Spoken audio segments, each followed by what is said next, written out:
you for all that you do in your community. The senior gentleman from Washington, Mr. O'Quinn. Thank you, Mr. Speaker. I appreciate the recognition. I rise for the point of personal privilege. Gentleman has the floor. Thank you, Mr. Speaker and members of the House.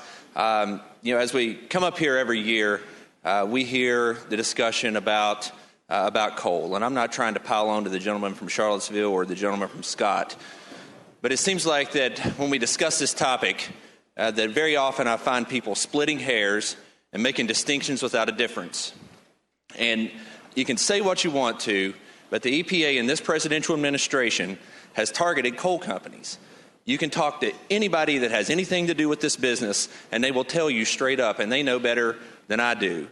They'll tell you that there's a refusal to issue the permits that they need, that it may take 3 or 4 or 5 years to get a permit that should be approved in 30 days. They'll tell you that they require unnecessary technologies in many cases that don't even exist. And they throw up roadblocks left and right. And it is impossible. You cannot sit here with a straight face and say that this president has not targeted coal when he said that, sure, you can build a coal plant if you want to, it'll just bankrupt you, with a smirk. That right there is a target if I've ever seen one. And you know what? If you want to attack coal and you want to attack the policy of using coal, that's fair. But I will not for 1 second stand here while you attack Southwest Virginia and the people that live in the area that I represent. I was not sent here to roll over and acquiesce when you are trying to attack our way of life. And our communities are hurting. People in our region are hurting. All you need to do is drive through Southwest Virginia, and you can see it firsthand. You can see it in my district.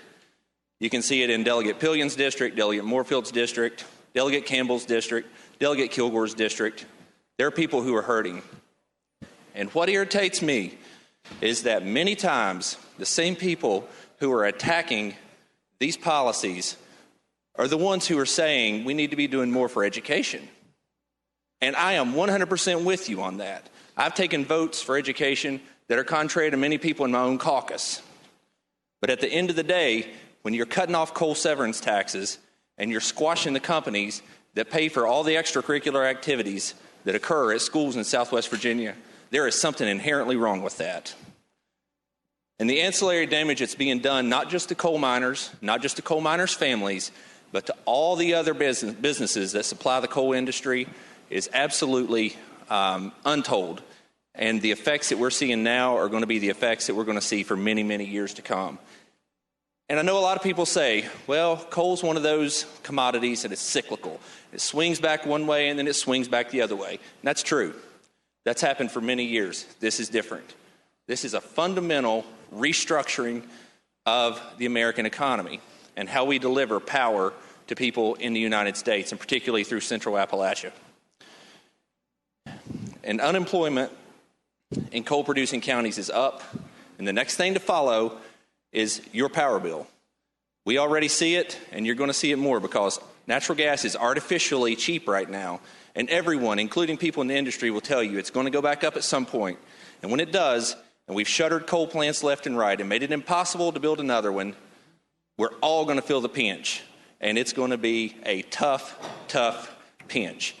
So if you want to kick Southwest Virginia while it's down, that's your prerogative. If that's what your voters sent you here to do, so be it. But I will not, cannot, shall not ever let it happen. Thank you.